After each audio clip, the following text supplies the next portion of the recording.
Guys, tandaan nyo to ha, 5 hotspot na lugar para sa mga biyahero. At yung panglima ay surprise na lang. Kaya panoorin nyo to guys ha. Unang lugar, Mangaldan. Talagang ito ay iniiwasan ng mga biyahero dahil napaka-well known na maraming magnanakaw dyan. Pangalawa, Santa Cruz, Zambales.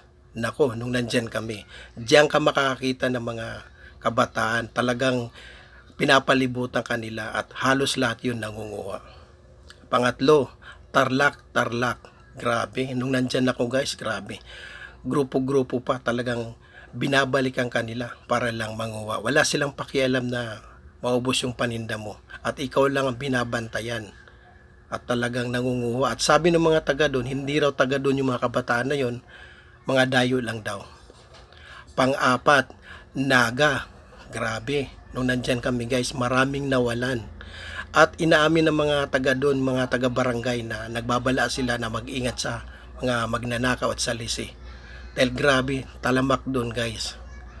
Kaya yung panglima, kung alam mo yan, i-comment mo lang dito guys ha. At kung mayroon pa kayong alam na lugar, i-comment nyo lang dito para magsilbing paalala at babala sa mga biyahero at para mag-ingat sila. Okay?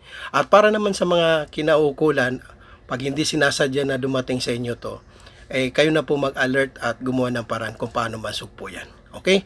Ingat kayo lagi at God bless. Thank you.